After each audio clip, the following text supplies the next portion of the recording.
Welcome back, everybody, to the GSMC Hoops and Heels Women's Sports Podcast, brought to you by the GSMC Sports Network. We just got done talking about a recap of this week's WNBA games, and we're now going to talk about the top collegiate powerhouses shaping professional women's sports. So in the spirit of college applications and people committing to schools and such, I wanted to do a little different segment today where we're going to talk about the colleges that are best for athletes who want to go into the WNBA, PWHL, and NWSL.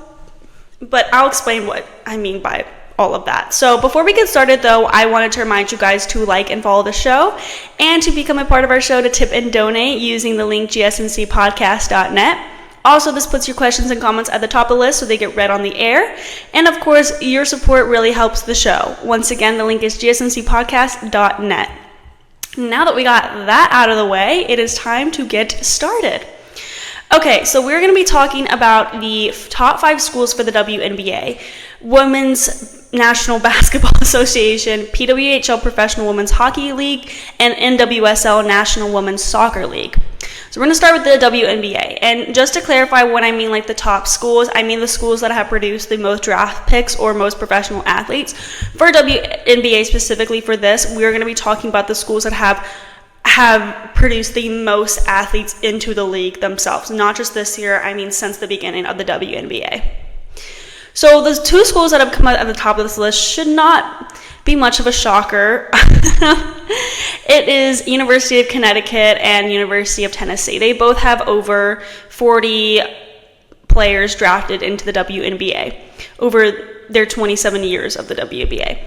The Connecticut program has produced some of the best players in WNBA history, highlighted by number 1 overall draft pick Sue Bird in 2002, Diana Taurasi in 2004, Tina Charles in 2010, Maya Moore in 2011, and Brianna Stewart in 2016.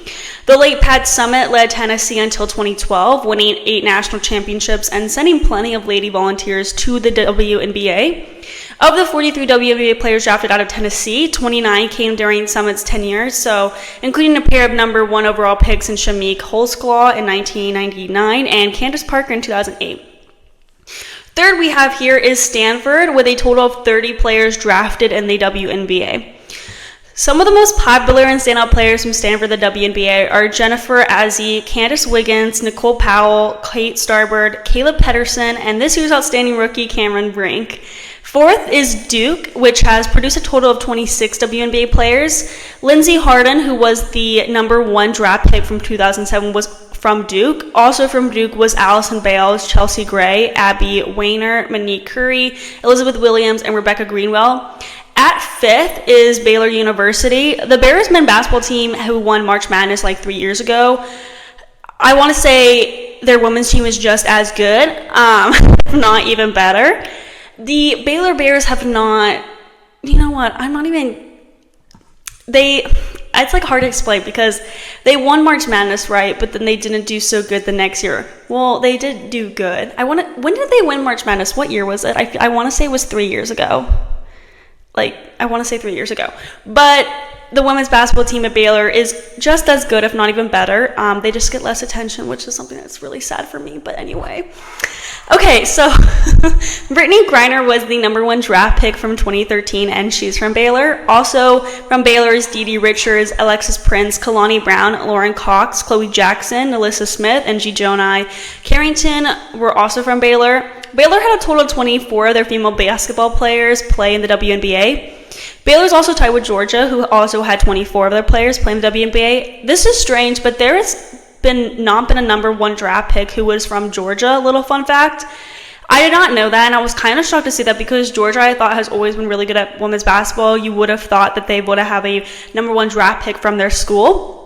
But anyway, some of the greatest WNBA players from Georgia are Sherrill Baker, Kara Braxton, Keisha Brown, May Cadwell, Deborah Carter, Corey Chambers, Teresa Edwards, and Tracy Henderson.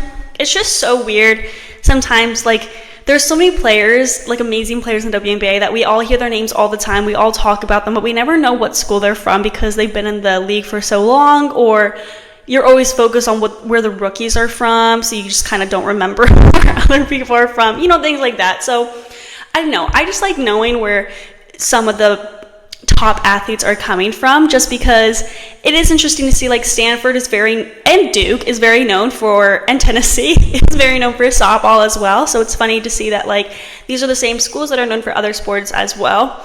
It's cool to look at, I think. But just for some other interesting information, the rookies this year are kind of from everywhere, and I didn't realize how they're literally from everywhere. I mean, like, I see all the time, like, where they're from, but I always, like, forget that none of them are, like, from the same school. Caitlin Clark, as we know, played for the University of Iowa. Camila Cardoso played for the University of South Carolina. Cameron Blank played for Stanford. Rakia Jackson played for the University of Tennessee. JC Sheldon played for Ohio State. Angel Reese came from LSU. Marquisha Davis was from the University of Mississippi. Eli Edwards was from the University of Connecticut. Obviously, these are not all the WNBA rookies, but these are just some of the best rookies this season, and they all come from different areas in school, which is super cool and brings in a lot of new interest into the WNBA. I think it's definitely also helped the WNBA bring in a lot of new interest too, is by having such a diverse selection of draft picks. So now let's move on to the PWHL. We're just going to talk about this year's season. Of the 90 players drafted, Ohio State University, Northeastern University, Clarkson University, Quinnipiac University, and the University of Minnesota produced the most players. The players from Ohio State are, I'm going to pull up the picture. Oh, someone just said Baylor won in 2019. Thank you so much for telling me that, because I was literally losing my mind. How long ago was that? 5 years? Was it that long ago? Wait, that's not 5 years ago. 23, 22, 21. That wasn't 4 years ago. Okay, anyway, it was a lot longer than I thought it was. There's no way it was that long ago. That's so weird. I, like, remember exactly where I was when, like, they won and everything. That's so weird. Okay, anyway, the players from Ohio State University are Sophie, Jaques, Claire DeGeorge, Liz Snipers, Madison Beazell, Peyton Luvis, Jency Rose, Emma Maltius, Natalie Spooner, and Mitchu Tuominen. Jaques is playing for Boston. Shepard and DeGeorge are playing for Minnesota. Beazell is playing for Montreal. Levis is playing for New York. Rosiel is playing for Ottawa. Spooner and Matthias are playing for Toronto. And Tuominen has a difficult situation considering she wasn't at training camp, and there were a lot of other stuff going on that we're not going to get into. So there isn't really necessarily a team that she's, like, assigned to, I guess. Okay, so Northeastern University produced 9 PWHL players as well. Erin Frankel, Alina Muller, Kendall Coyne, Schofield, Denisa Krevshiva, Maureen Murphy, Chloe Allward, Brooke Hobson, Haley Skarmura, and Maud Poland-Labelle.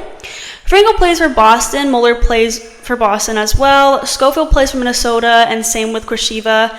Murphy plays for Montreal. Allward plays for New York, and same with Hobson. Skarmura plays for Ottawa, and Poland-Labelle plays for Toronto. At Clarkson University, the players are Loren Gabel, now playing for Boston. Jamie Lee Rittray, also playing for Boston. Era Ambrose, playing for Montreal. Gabrielle David, also playing for Montreal. Elizabeth Gagari, playing for New York. Ella Shelton, also playing for New York. Savannah Harmon, playing for Ottawa. Renata Fast, playing for Toronto. Erica Howe, also playing for Toronto. And Emma Keane, also playing for Toronto. I find it so funny how there'll be so many people from the same school playing on the same team. I'm like, isn't that crazy? Like, I feel like when people graduate school, it's like they're always like, I'm gonna get away from everyone. Like, that's like a whole thing, and then, like, they end up playing on the same team. I don't know, random thought. Okay, don't make fun of how the way I say this school's name, Quinnipiac. I have been trying so hard to figure out how to say this school's name. I literally, every single time someone says the school's name, I'm like, how do you say that? Like, I can't say it, and I feel so bad. Okay, so ignore that. The players from this school are Cheyenne Darcanello, playing for Boston, Taylor Gerard, also playing for Boston, Nicole Costo for Boston, Emma Greco from Minnesota, Katie Towin from Montreal, Corinne Schroeder from New York, Emma Woods also for New York, Lexi Odziha for Ottawa, and Zoe Boyd also for Ottawa. And then lastly, at the University of Minnesota, the players that came from this school that are now playing for Boston are specific. Oh my goodness, oh no, I'm so sorry. Okay, technical difficulties there, guys. I'm so sorry. Guys, I'm telling you, it is Friday. This has been a long day, okay? I'm so sorry, guys. Okay. University of Minnesota. The players that are playing for Boston right now are Hannah Brandt, Gigi Marvin, and Emily Brown. Now playing for Minnesota are Lauren Bench, Taylor Heiss, Amanda Laville, Kelly Panic, Lee Steckland, Grace Zoom-Winkle, and Abigail Boren. Now playing for New York is Savannah Narcos, and for Toronto is Olivia Knowles. Now let's talk about the NWSL. I love talking about soccer and just anyone that is on a soccer team in general. So we're going to focus on this year's season with the schools that have the most players drafted. Yesterday, I talked about the top 10 draft picks in the NWSL and how they're doing. So if you're interested in hearing about that, I recommend that you go ahead and check that video out. We're only going to go up to the top 4 schools because there are a lot of ties when you get farther down the list. Like, there was like 5 schools that were tied at 2, and I was like, I can't, there's no way I can go through all of that in 12 minutes. So, so we're just going to go to the top 4. So at number 1 should be no shock, University of North Carolina, Chapel Hill.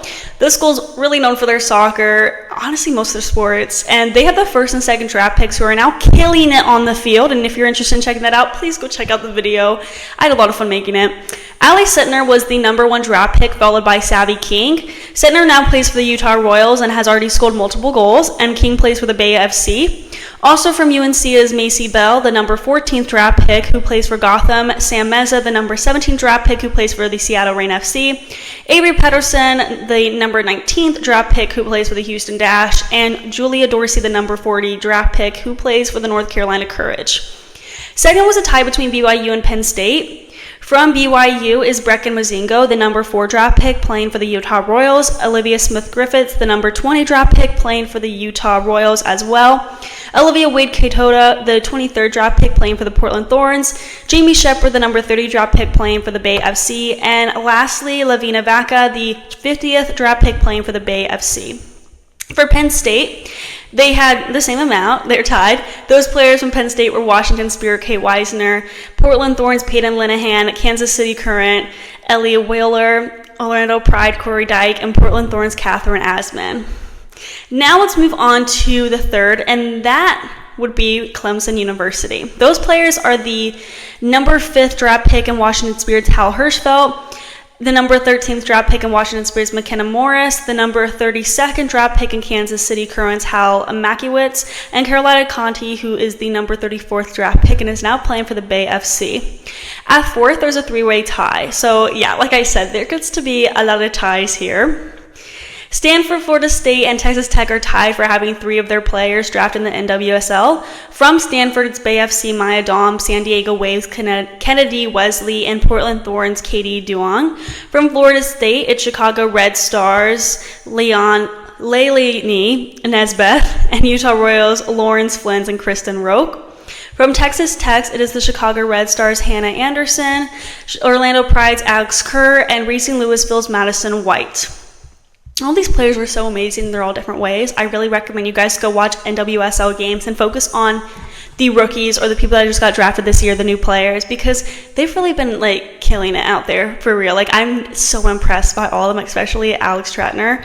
Okay, so we are now going to go into our next segment where we're going to talk about the round 1 of U.S. Women's Open and announce a professional golfer's retirement. Sad news. Before we get into that, we are going to be taking a very short break, so I will see you guys very soon.